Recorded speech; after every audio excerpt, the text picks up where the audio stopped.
Assalamualaikum warahmatullahi wabarakatuh.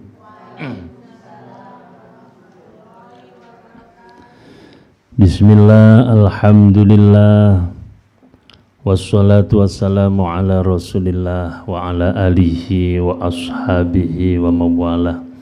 La hawla wa la quwata illa billah, amma ba'd. Hadratil mukhtaramin, para alim ulama, para kiai, para bunyai, asatid asatidah yang sama-sama kita muliakan, yang saya hormati Abah Haji Adi Pamungkas sekalian, ibu-ibu hadirat yang dirahmati Allah. Alhamdulillah, mari kita bersyukur kehadirat Allah Subhanahu wa Ta'ala pada malam hari ini.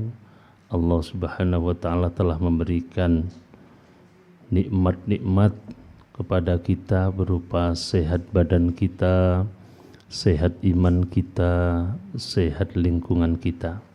Dengan perpaduan nikmat yang kompleks itu, akhirnya kita mau dan mampu melepaskan segala kesibukan yang ada guna bersimpu di majelis yang barokah ini untuk thalabul ilmi. Mudah-mudahan nikmat-nikmat yang demikian selalu diberikan kepada kita dan semoga amal ibadah kita diterima oleh Allah Subhanahu wa Ta'ala. Amin.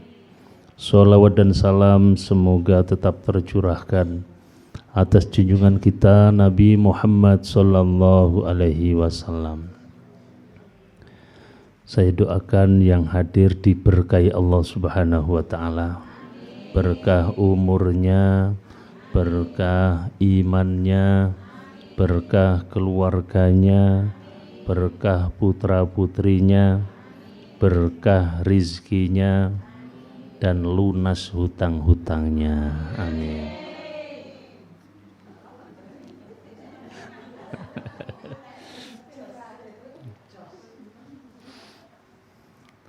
Baik para jamaah, sebelum kita mulai, mari kita baca sholawat dan fatihah sebagaimana biasa. Sallu ala Nabi Muhammad. Salli wa sallim daiman ala Ahmada. Salli wa sallim إيمان على أحمد والآل والأصحاب من قد وحدا والآل والأصحاب من قد وحدا يا الله كل pangapura sedaya dosa kula lan dosane ibu bapak kula, ugi dosanipun umat Islam sedaya supados mlebet swarga tebih saking neraka. Salli iman ala Ahmad. Salli wa sallim iman ala Ahmad wal ali wal ashab قد وحدا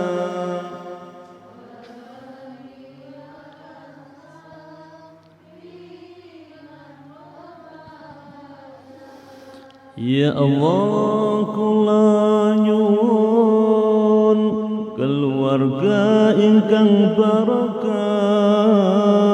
Ya Allah, kula nyuwun putra waya saleh salihah. Ya Allah, kula nyuwun rizki kata halal barakah. Ya Allah kula nyuwun saged kesa Mekah Madinah. Ya Allah kula nyuwun ibadah kula istiqomah. Ya Allah kula nyuwun sedang kula husnul khatimah. Salli wa sallim ala Ahmad. Salli wa sallim iman ala Ahmad wal ali wal ashab biman qad wahada wal ali wal ashab biman qad wahada bisiril Fatihah.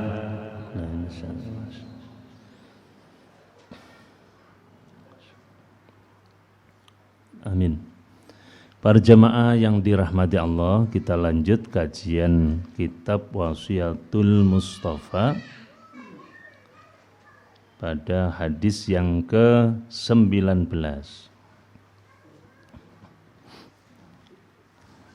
Halaman 24. Bismillahirrahmanirrahim. Ya Aliyu, wahai Sayyidina Ali, ahabbul ibadi utawi luweh didemeni pira-pira kawula,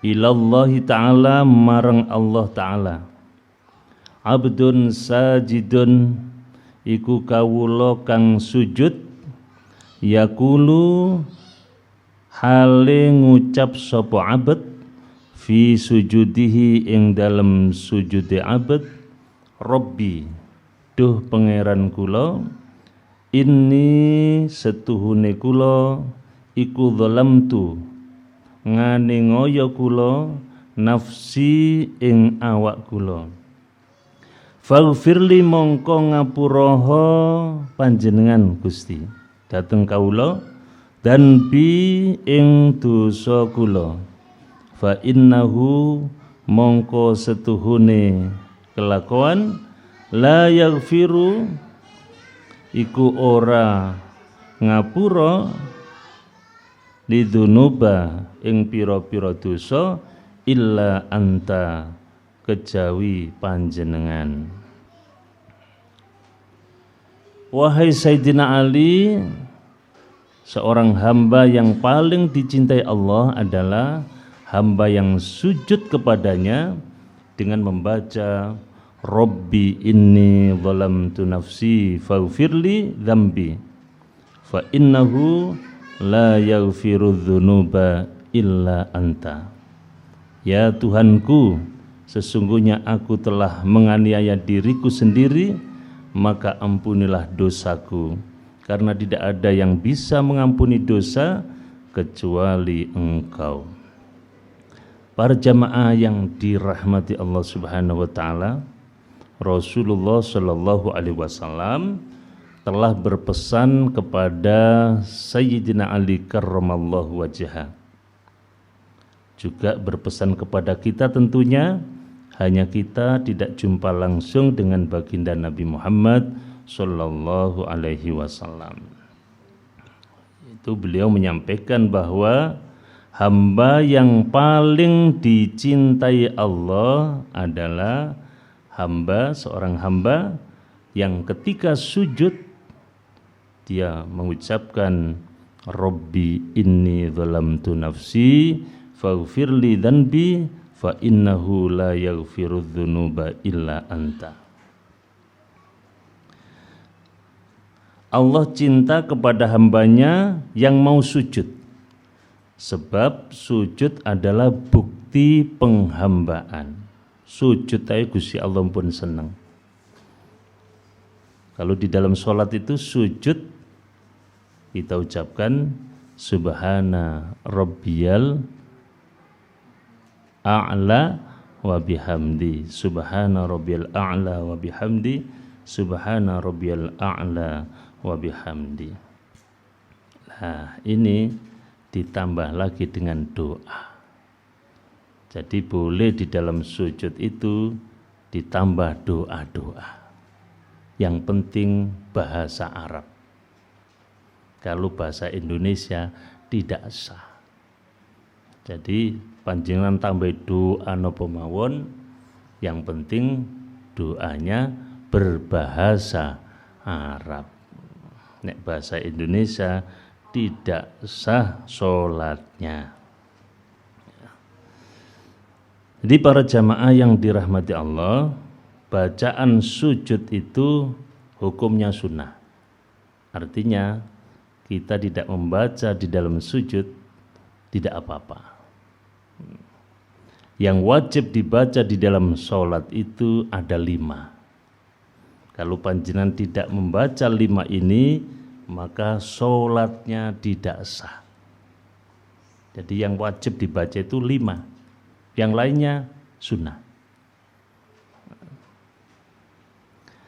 Apa yang wajib dibaca di dalam sholat itu, yang tidak boleh ditinggalkan? Yang pertama, takbiratul ihram.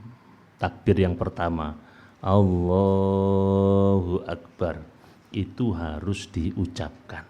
Tidak boleh dibatin. Tidak boleh ilmu kebatinan. Penting ini, nah, tidak sah. Harus dibaca. Nah, disuarakan. Lambene kudu obah. Minimal bisa didengar dirinya sendiri. Jadi satu yang wajib dibaca takbiratul ihram. Yang kedua yang wajib dibaca adalah surat Al-Fatihah. Surat Al-Fatihah. Siapa yang tidak membaca surat Al-Fatihah di dalam sholat, maka sholatnya tidak sah. Kemudian yang ketiga, tahiyat akhir. At-tahiyyatul mubarakatus sholawatut thayyibatu lillah. Assalamu alayka ayyuhan nabiyyu wa rahmatullahi wa barakatuh. Assalamu alayna wa ala ibadillahis sholihin. Sampai syahadat. Asyhadu an la ilaha illallah wa asyhadu anna Muhammadar Rasulullah. Itu wajib. Gak oleh dibatin. Jadi rukun qauliyah, jadi diucapkan. Kemudian yang keempat yang wajib dibaca adalah sholawat. Allahumma sholli ala Sayyidina Muhammad wa ala ali Sayyidina Muhammad. Tidak pakai Sayyidina juga tidak apa-apa. Allahumma sholli ala Muhammad wa ala ali Muhammad. Sampai di situ. Sedangkan terusannya itu sunnah, tidak apa-apa. Ya. Kama shollaita ala Sayyidina Ibrahim sampai akhir Hamidul Majid itu tidak apa-apa. Jadi sampai pada Allahumma sholli ala Sayyidina Muhammad wa ala ali Sayyidina Muhammad, sampai di situ boleh. Tapi kalau diteruskan lebih sempurna. Itu yang keempat. Yang kelima yang wajib dibaca di dalam sholat adalah ucapan salam yang pertama. Assalamualaikum warahmatullahi. Tengok kanan.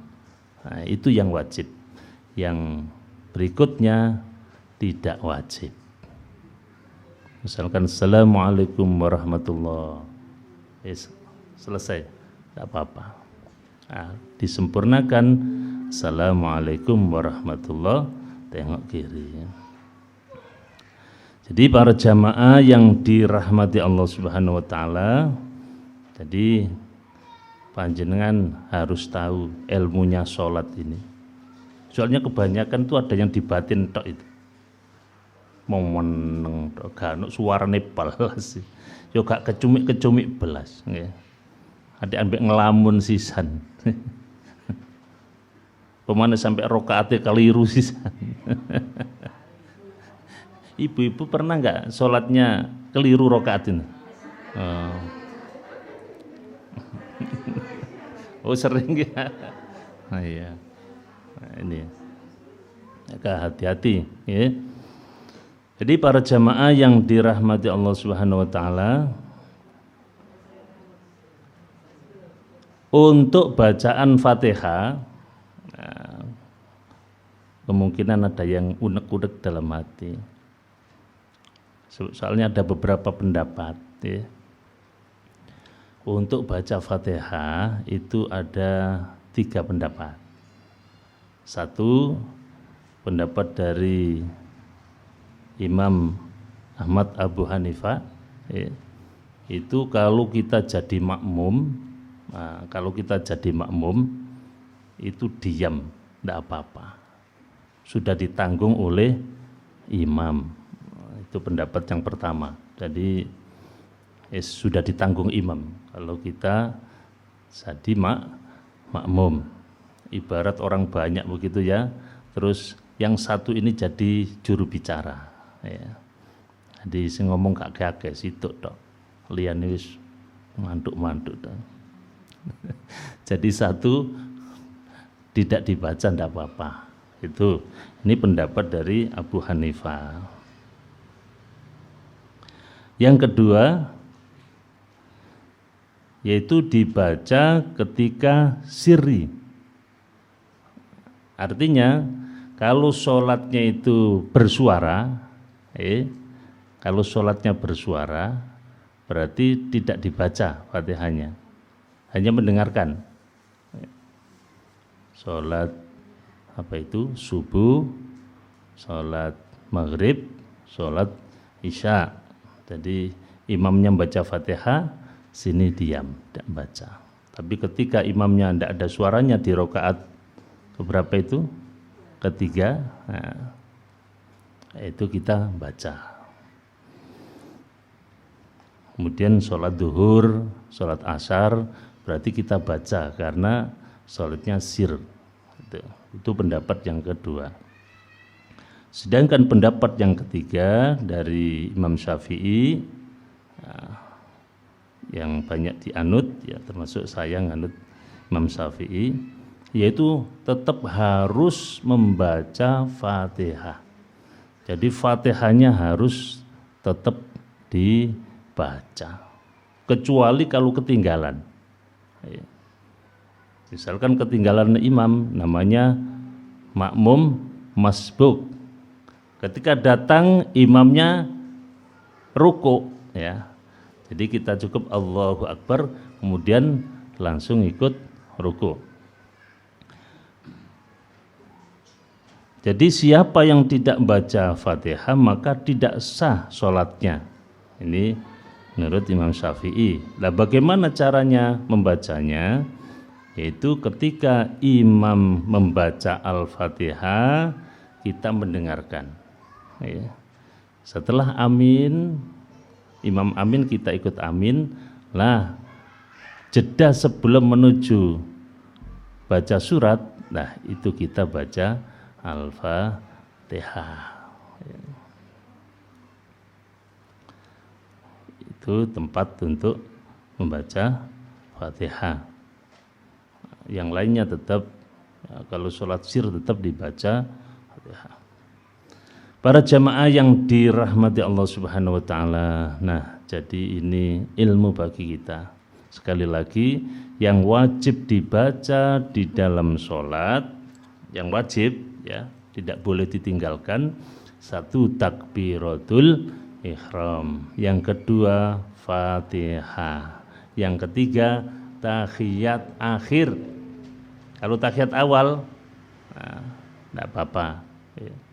Misalkan tidak dibaca. Tahiyat akhir yang wajib sampai syahadat. Kemudian sholawat. Dan yang kelima, baca salam yang pertama. Jadi salam yang pertama kita wajib kita ucapkan. Yang mendengarkan tidak wajib menjawab. Bu, sudah saya sampaikan, salam itu ada 3. 1, salam wajib dijawab, ada yang fardu kifayah, ya. Yang kedua, salam itu tidak wajib dijawab. Yang ketiga, salam tidak perlu kita mendengar jawaban. Salam yang wajib dijawab, salam saya kepada panjenengan, assalamualaikum. Nah, ini wajib. Atau juga wajib kifayah. Wajib kifayah itu kalau sudah ada yang menjawab, berarti tidak apa-apa, sudah yang lainnya. Misalkan tidak sempat menjawab atau tidak mendengar. Yang kedua, salam yang tidak wajib dijawab, salamnya imam sholat.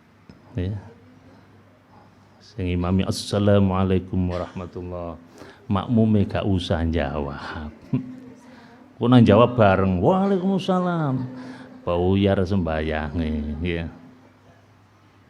Nah, yang ketiga, salam yang tidak perlu kita mendengar jawabannya, yaitu salam kepada ahli kubur. Ya. Kita kalau ke makam kan dianjurkan untuk salam, ya. Assalamualaikum ya ahlal kubur. Nah, dia menjawab, tapi kita tidak perlu mendengarkan jawabannya. Kalau kita terdengar jawabannya, kepelayu, ya. Para jamaah yang dirahmati Allah, jadi ini untuk ketika kita sujud, maka kalau kita kepingin dicintai Gusti Allah, diupayakan ditambah dengan doa ini yang disampaikan oleh Rasulullah. Rabbi inni dzalamtu nafsi faghfirli dzanbi fa innahu la yaghfirudz dzunuba illa anta. Pun apal napa dereng? Mungkin diapalaken teng griya nggih. Dicoba dipraktekaken. Para jamaah yang dirahmati Allah, kemudian kita lanjut hadis yang ke-20, keutamaan sholat duha. Bismillahirrahmanirrahim. Ya Aliyu, wahai Sayyidina Ali, alaika netepono sira bi sholati duha kelawan ngelakoni sholat duha, fis safari ing dalem lelungan, wal hadari lan ono ing omah. Fa innahu mongko setuhune yaumal kiamati kelakuan ing dalem dina kiamat, mongko setuhune kelakuan yaumal kiamati ing dalem dina kiamat, yunadi iku undang-undang,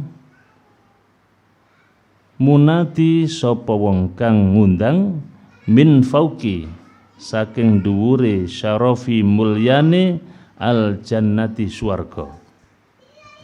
Ainal ladzina endi utawi wong akeh, kanu kang ana sapa alladzina yusalluna iku padha salat alladzina ad-duha ing duha. Udkhulu mlebu sira kabeh min babin saking babun lawang pintu, ad-duha pintu duha, bisalamin kelawan selamat, aminin tur podo aman. Wa ma ba'atsallahu lan orang ngutus sapa Allah min nabiyin saking nabi, illa wa amarahu kejaba lan perintah sapa Allah ing nabi bi sholatid duha kelawan sholat duha. Rasulullah Shallallahu Alaihi Wasallam berpesan kepada Sayyidina Ali, wahai Sayyidina Ali, kerjakanlah sholat duha, baik dalam waktu bepergian maupun tidak bepergian, mukim di rumah. Niki saking pentingnya. Lunga iku nek iso ya sempatno salat duha apa maneh nduk omah. Sebab pada hari kiamat nanti ada sebuah seruan yang datang dari surga. Seruannya tidak lain adalah di manakah orang-orang yang selalu sholat duha? Di mana orang yang selalu sholat duha? Masuklah kalian ke dalam surga dari pintu ad-duha dengan selamat dan aman. Dan Allah tidak mengutus seorang nabi kecuali beliau diperintahkan mengerjakan sholat duha. Para jamaah yang dirahmati Allah, ibu-ibu istiqomah atau belum sholat duhanya? Insya Allah ya, alhamdulillah. Mungkin ada yang kadang sholat, kadang tidak. Nek pas rezekine seret, sholat duha. Nek pas duit akeh, wis gak sholat duha. Sholat duha ini manfaatnya banyak sekali. Coba yang pertama kita sampaikan diurut mawon. Sholat duha itu berapa rakaat? Ternyata rakaat sholat duha itu minimal 2 rakaat, pertengahan 4 rakaat. Sebanyak-banyaknya menurut ahli fikih 8 rakaat. Menurut ahli hadis 12 rakaat. Niki biasanya panjenengan sing pinten rakaat, Bu? Kali nggih. Alhamdulillah. Minimal. Nah, berarti minim. Hadis sing digoleki minim. Nek sembayang golek sing titik, nek duit sing akeh. Jadi minim 2 itu. Jadi kalau pertengahan 4. Jadi jumlah rakaat sholat duha itu paling sedikit 2, paling banyak 12. Siapa yang sholat duha 12 rakaat, maka akan dibangunkan rumah nanti di surga. Kapan waktunya sholat duha itu? Waktunya sholat duha yaitu ketika matahari naik kira-kira 1 tombak. Ya nopo sak tombak nih. Sekira-kira nggih jam pinten ya? Jam 6 pun ketok srengenge. Sedangkan waktu yang terbaik Rasulullah menyampaikan ketika anak unta punuknya terasa panas. Wis krasa panas. Yaitu sekitar jam 9 sampai jam 10. Itu waktu yang paling afdol. Makanya biasanya kalau waktu haji balang jumroh, orang yang besar-besar itu pilih waktu yang utama, yaitu waktu duha. Waktu duha jam 9 sampai jam 10. Jadi mulai matahari naik setinggi tombak sampai matahari sebelum pas di atas ini. Napa jenenge niku? Linsir. Pokoknya matahari sebelum sampai nek napa niku ayang-ayang panjenengan mboten wonten. Nah, itu berarti sudah habis waktu duha. Paling tidak ya sekitar jam 11 lah Bu ya. Sekitar jam 11. Itu waktu sholat duha.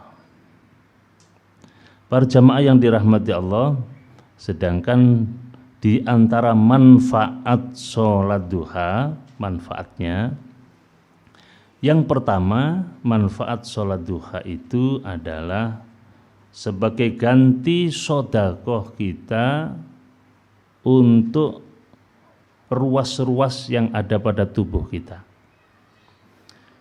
Di tubuh kita itu ruasnya jumlahnya 360. Hati panjenengan ku nek dipreteli, nggih. Sampeyan kali kula nek dipreteli ngar didik-didik itu jumlahnya 360 protolan. Nah, setiap sendi itu wajib disodakoi. Setiap satu sendi itu wajib disodakoi. Sodakonya berupa apa? Ya, itu berupa bacaan tasbih. Subhanallah walhamdulillah wala ilaha illallah wallahu akbar. Subhanallah satu, ya sodakonya satu. Alhamdulillah bernilai satu. La ilaha illallah satu. Allahu akbar satu. Berarti panjenengan wajib sodakoh tubuh itu. Jadi paling tidak ya subhanallah ya 360 sebagai rasa syukur kepada Allah Subhanahu wa ta'ala. Syukur kudu syukur saged ngeten-ngeten syukur. Umpama gesok ngene-ngene ya apa ya. Gesok ketip ya misalnya, gesok ketip. Wedi kabeh lho umpama sampean gesok ketip nemu ini terus ya. Wedi kabeh. Ada pergantian gerakan dan seterusnya ini ya karena ada ruas-ruas itu. Dan perlu disyukuri, dan syukurnya itu yaitu dengan sodakoh. Sodakohnya berupa bacaan tasbih subhanallah walhamdulillah wala ilaha illallah wallahu akbar. Bisa subhanallah saja, bisa alhamdulillah saja, bisa la ilaha illallah saja, bisa Allahu akbar. Lah itu semua bisa diwakili, bisa diganti dengan sholat duha 2 rakaat. Nah, jadi sholat duha 2 rakaat itu bisa mewakili sodako sendi sebagai syukur kepada Allah, yaitu 360 sebagai pengganti.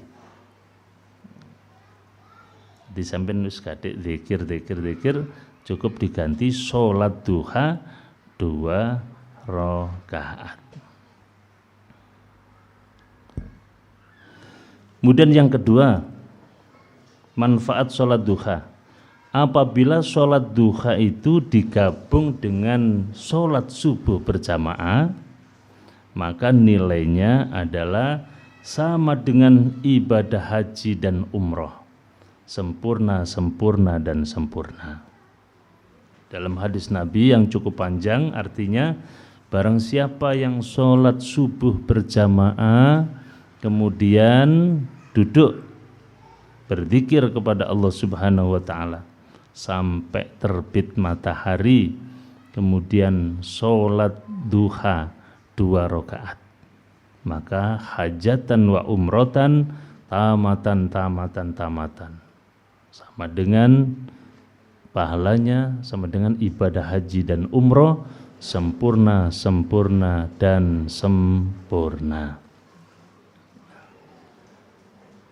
Kemudian yang ketiga, siapa yang sholat duha rutin 2 rakaat, nah, setiap hari dilakukan 2 rakaat, maka dicatat oleh Allah termasuk hamba-hamba Allah yang selalu ingat kepada Allah Subhanahu wa ta'ala.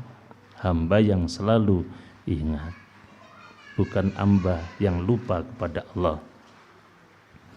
Kalau hambanya selalu ingat, maka Allah akan selalu ingat kepada hamba itu. Kemudian kalau dilakukan 4 rakaat, maka dicatat sebagai hamba yang ahli ibadah. Hamba yang ahli ibadah. Kalau dilakukan 6 rakaat setiap hari, maka kebutuhannya dicukupi oleh Allah Subhanahu wa ta'ala. Sholat duha ini sangat erat kaitannya dengan rizki. Jadi babakan rezeki, sholat duha. Jadi rezekinya anteng, rezekinya barokah kalau sholat duha. Makanya para alim ulama menyampaikan kalau sholat duha boleh diniati untuk harta, untuk rezeki. Sholat duha niat supaya rezekine barokah. Sholat duha supaya rezekine lancar. Ya tetap karena Gusti Allah. Orang ibadah itu kan macam-macam niatnya. Satu, ada yang niat murni kepada Allah karena cinta kepada Allah. Jadi ibadah karena cinta, ndak arep-arep swarga, ya gak wedi neraka, ya gak arep-arep ganjaran, ya gak arep-arep dhuwit, yang penting aku ibadah nang Gusti Allah. Ada model seperti itu. Ada orang yang ibadah itu karena kepingin masuk surga. Aku iki ibadah cek ini mlebu swarga. Boleh itu. Ada yang ibadah itu karena apa? Takut neraka. Boleh. Dan termasuk sholat duha itu boleh. Sholat duha niat supaya duitnya akeh. Aku sembahyang duha cek jadi miliarder. Ansal, tapi tetap krono Gusti Allah, minta kepada Allah supaya rizkinya barokah. Kemudian siapa yang sholat duha 8 rakaat, maka dicatat oleh Allah termasuk cinta kepada Allah dan Allah cinta kepada hamba yang sholat itu dan menjadi kekasih Allah, jadi walinya Allah. Jadi sampe nek kepin dadi wali nggih, sholat duha 8 rakaat pentinten. Tapi pun kula delok pun dadi wali sedaya nggih. Wali napa? Wali murid. Nek Gus Bahan niku ngendika syaratnya dadi wali ya. Di antarane niki ceramah tenggene tiyang jaler-jaler Bu. Gus Bahan. Syaratnya dadi wali yaiku duwe bojo kereng. Nah, iku syaratnya dadi wali. Hati nek duwe bojo gak kereng iku rada angel dadi wali. Hati nek sing lanang niku sing wedok kok wereng, wah iki punya peluang menjadi wali. Artinya sabar. Hati sabar, bojone kereng sabar. Disentak bojo Al-Fatihah. Al-Fatihah. Dadi wali saking sabare. Nek kuat, nek gak kuat ya gak dadi wali temenan.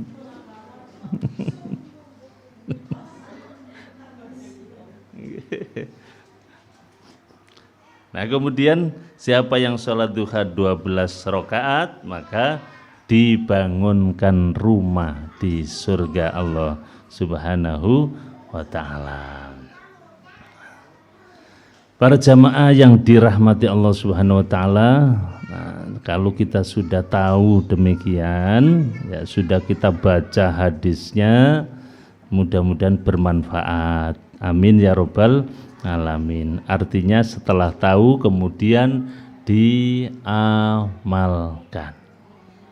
Insyaallah nggih. Wis kula dongaken saged istiqomah panjenengan. Amin ya robbal alamin. Paribasane 2 rakaat ndak masalah nggih. Wis 2 rakaat dulu istiqomah. Nanti kemudian ditingkatkan. Pancene nuruti repot wis pancene ya gak kelakon. Jadi kalau nuruti repot wis gak kelakon. Makanya ayo kudu dipaksa. Apa malih niki pun tahun baru nih. Ya. Umur kita itu bertambah secara hitungan matematika. Yang 1 menjadi 2, yang 2 menjadi 3, begitu selanjutnya. Tapi kita harus sadar gantinya tahun ini tidak bertambah umur kita, justru semakin kurang dan kurang. Kita semakin termakan oleh usia. Tambah tua, tambah tua, tambah tua. Tambah lemes, tambah lemes, tambah lemes. Tambah tuwek, tambah tuwek, tambah tuwek.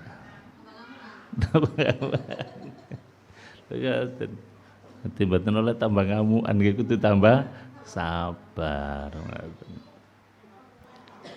Tambah tuwek, tambah elek, suwe mah mati. Nek matek niku nggih kados untuk hewan, untuk tumbuhan. Matek nikmati entek. Sudah tidak ada urusan, habis mati sudah tidak ada urusan, nikmatnya sudah entek. Kalau kita paling tidak ya mati, nikmatnya ganti. Habis nikmat di dunia, nanti nikmat di alam barzah. Nek luwih bagus malih sedo. Sing tiang sing sae-sae niku sedo. Siksane ado. Jadi tidak disiksa. Nek sing ndablek jenenge bongko, diobong nang neraka. Jadi oleh karena itu sisa-sisa umur yang terukur, sisa-sisa nafas yang terbatas ini kita manfaatkan dengan sebaik-baiknya. Yang penting punya tekad, hari ini harus lebih baik daripada kemarin dan besok harus lebih baik daripada hari ini. Ada lagi pepatah mengatakan, kalau kita lahir dalam keadaan menangis, di sekeliling kita tersenyum riang gembira. Panjenengan sedaya kan lahir nangis nggih. Ana sing guyu kekel ngoten mboten. Tambah bingung no ya. Kita lahir menangis, di sekeliling kita tersenyum riang gembira. Apalagi orang tua kita, ibu kita. Walaupun sakit sekalipun tetap bergembira. Usahakan ketika kita mati nanti dalam keadaan tersenyum, karena banyak amal kebaikan yang kita lakukan, sementara di sekeliling kita menangis karena kepergian kita. Nah itu baru kita menjadi orang yang baik itu. Jadi cirinya saya ini wis mati seneng mesem, nah tonggo-tonggo podo susah kabeh. Nek sak balike podo mek lahir ini kok lahir menangis, di sekeliling kita tersenyum. Sopo mati kok? Alhamdulillah. Yes, aman. Berarti kita jelek ya. Jadi mari kita tingkatkan ya, ibadah kita harus meningkat. Terutama di antaranya sholat duha. Para jamaah yang dirahmati Allah, nah, kemudian ada doanya sholat duha. Sampun hafal nggih? Kalau ndak hafal ya bahasa Jawa ndak apa-apa, bahasa Indonesia ndak apa-apa. Habis sholat duha kita berdoa, didahului dengan baca istighfar, ya. Kemudian memuji Allah, kemudian baca sholawat, kemudian baca doanya sholat duha. Allahumma inna duha'a duha'uka wal baha'a baha'uka wal jamala jamaluka wal quwata quwatuka wal kudrata kudratuka wal ismata ismatuka. Allahumma in kana rizki fis samai fa anzilhu wa in kana fil ardi fa akhrijhu wa in kana mu'siran fayassirhu wa in kana haraman fatahhirhu wa in kana ba'idan faqarribhu bihaqqi duhaika wa bahaika wa jamalika wa quwwatika wa qudratika atini ma ataita ibadaka sholihin. Nek mboten apal nggih cara Jawa man Gusti, rezeki kula sing tasik nggene langit sampean doaken, sing tasik nggene bumi sampean dalaken, sing angel sampean gampangaken, sing haram sampean bersihaken, sing ado sampean jidakaken. Para jamaah yang dirahmati Allah Subhanahu wa taala, nah, ini dua hadis yang saya sampaikan mudah-mudahan bermanfaat bagi kita semua. Artinya tahu kemudian melaksanakan. Ya, sebelum kita akhiri, monggo barangkali ada yang ditanyakan. Ya. Silakan, monggo. Buka dot nih.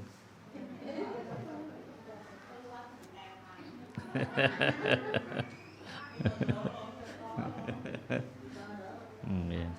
Sing tinggal widodoro nggih. Nggih, monggo.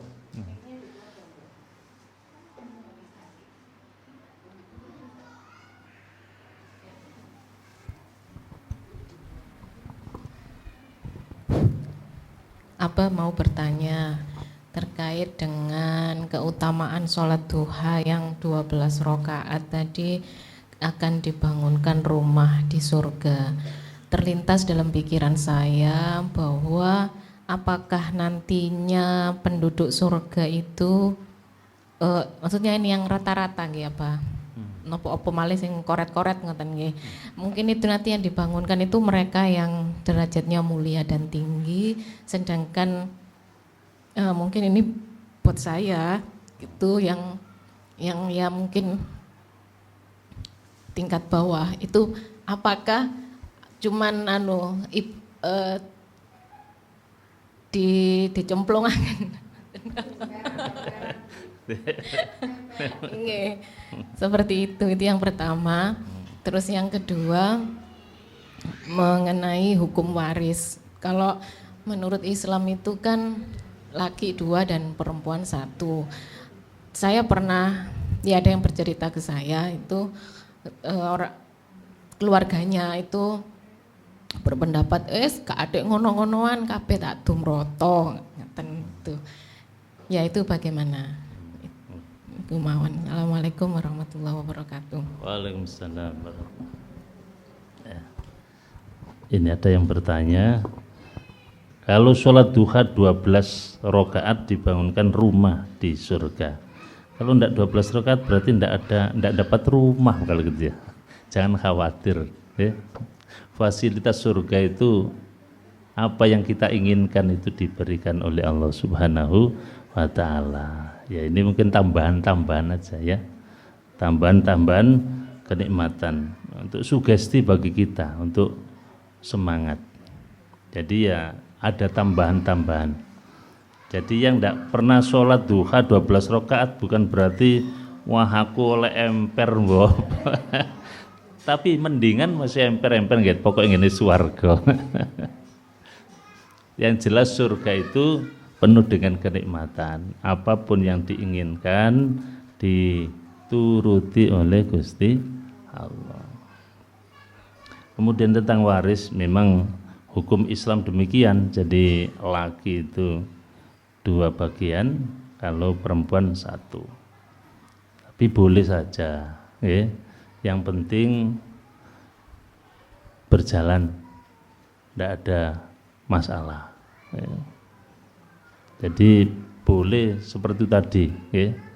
Boleh yang penting podo enak, tidak apa-apa. Kok diwaris seperti ngerundel, lebih afdol, yang penting sama-sama enaknya, sama-sama ridhonya. Jadi boleh sama-sama ridhonya. Ngoten nggih. Jadi ada memang orang tua itu wis gadek aku kepin ben podo, tidak apa-apa. Ya. Wis ikhlasi wong tuwa. Panjenengan mawon pun napa niku pun terlalu lah. Apa maneh nakal-nakal sisan, insyaallah gak barokah. Ya. Tapi kalau panjenengan sebagai yang estri, ya, misalnya dum-dumane kok sesuai anu sampai nurut, ya, ngalah. Jadi yang ditanyakan tadi bagaimana misalkan tidak nurut waris secara Islam, tidak apa-apa. Yang penting rukun, damai, tentram, ya, tidak apa-apa. Itu berarti ada hadiah, termasuk hibah, ya. Jadi boleh semacam itu, walaupun tidak sistem waris yang ada. Ngoten. Ada lagi, monggo. Monggo. Waalaikumsalam warahmatullahi wabarakatuh. Hanya untuk sholat duha itu Al-Fatihah itu suratnya bebas atau harus pakai Al-Fatihah saja? Misalnya ya sholat pendek yang lainnya. Untuk sholatnya. Waalaikumsalam. Nek panjenengan nek saged surate sing dawa-dawa, nggih. Untuk suratnya itu bebas. Nah, jadi tidak ada ketentuan harus surat ini, surat ini, surat ini. Jadi apa yang panjenengan mudah untuk dibaca itu silakan. Is al-ikhlas sampai inna a'tainakal kausar, enggak apa-apa. Surat andalan. Jadi cari yang mudah sajalah, yang enteng saja, ya. Panjang-panjang lupa rakaatnya nanti kata. Alasan. Cuma kalau bisa ya wadduha, ya. Wadduha sama wasyamsi wadduha itu kalau bisa, ya. Jadi tidak ada ketentuan yang harus surat ini, surat ini, surat ini. Tapi lebih afdol wadduha wasamsi wadduha. Kalau kepingin 12 ya wis kullu sampai inna atau inna terus. Kok malaikate enggak uyuk wakal ya. Sancene iso iki ya wis. Jadi yang jelas tidak ada ketentuan yang harus surat yang dibaca. Atau ayat yang paling pendek tidak apa-apa. Al-maghdubi alaihim waladhdallin amin yasin. Tidak apa-apa. Okay. Atau yang pendek lagi. Apa yang pendek lagi? Nun. Nah, pun tidak apa-apa, Bu. Okay. Tidak apa. Okay. Jadi boleh. Sah, ya, sah. Enggak salah. Oke. Monggo. Nah, oke. Assalamualaikum warahmatullahi wabarakatuh. Waalaikumsalam. Mohon maaf Ustadz, yang tadi sesuai dengan Bu Haja Adi, misalnya saudara nggak punya anak, apa betul itu warisan ke saudara kandung? Begitu aja. Waalaikumsalam warahmatullahi wabarakatuh.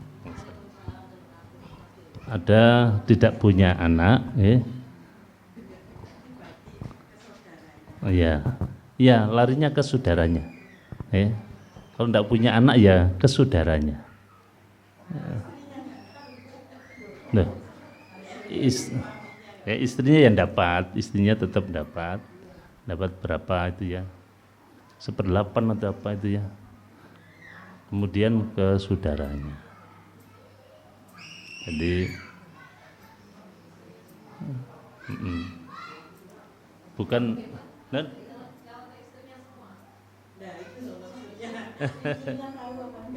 biasanya saudaranya itu Bu ya. Biasanya saudaranya minta, iya. Iya, jadi enggak untuk istrinya semua, jadi untuk saudaranya. Iya. Gitu. Kalau istrinya nggak tahu hukum, ya. Kalau saudaranya tidak minta ya enggak apa-apa. Oke. Jadi misalkan saudaranya tidak minta ya sudah, tidak apa-apa ya, untuk istrinya saja semua. Boleh.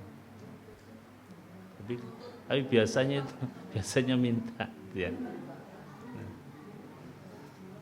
Oke, jadi untuk saudaranya dan istrinya juga dapat ya.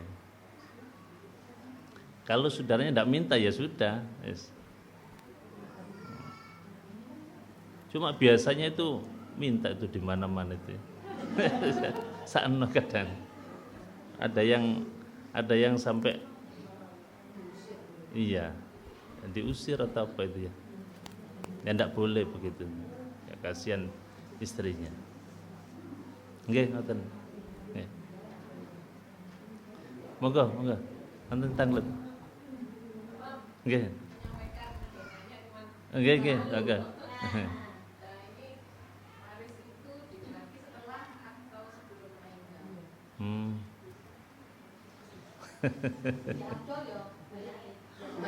Wah.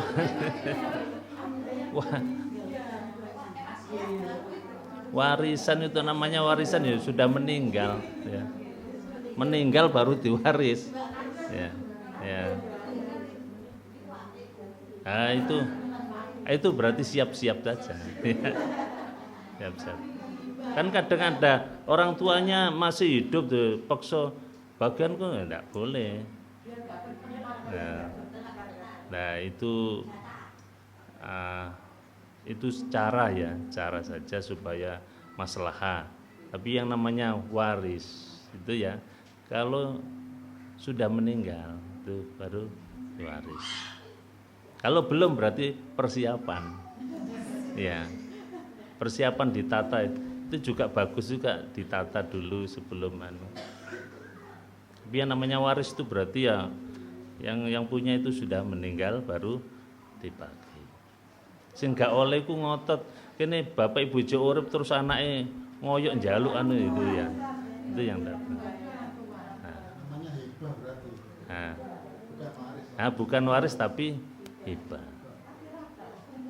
Apa? Jawab, namanya hibah.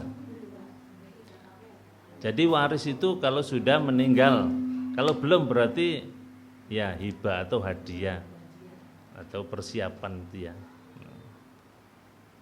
Nah baru kalau sudah meninggal, oh saya diwarisi ini. Hati nek dereng mati pun njaluk dhisik. Mana warisan saya? Lu aku dereng mati.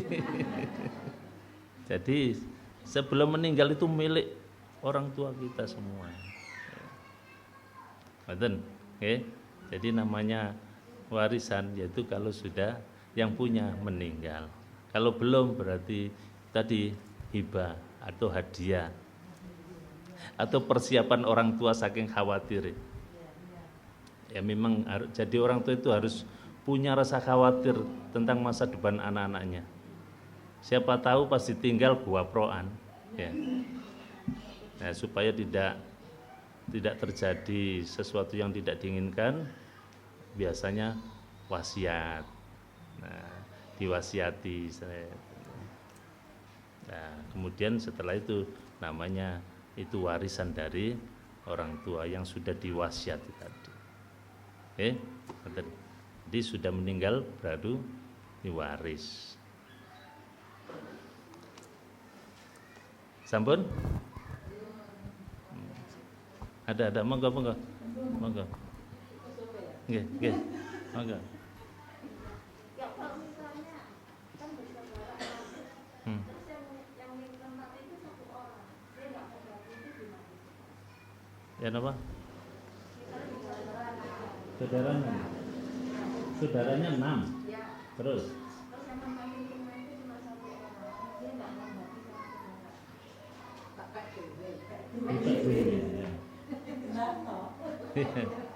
ya disampaikan saja. Kalau memang kan tidak mau ya sudah berarti ya dolim kepada yang lainnya. Ya. Biasanya tidak barokah. Ya. Atau mungkin tidak berilmu atau gak wedi dosa. Ya, berarti tidak wedi dosa. Nah, ini kan ya. Buat dosa, gak wedi kualat. Ya kita saja jangan sampai begitu, oke? Sampun? Alhamdulillah. Alhamdulillah, mudah-mudahan apa yang kita kaji dibarengi taufik hidayah Allah Subhanahu wa taala menjadi ilmu yang bermanfaat ya. Al-Fatihah.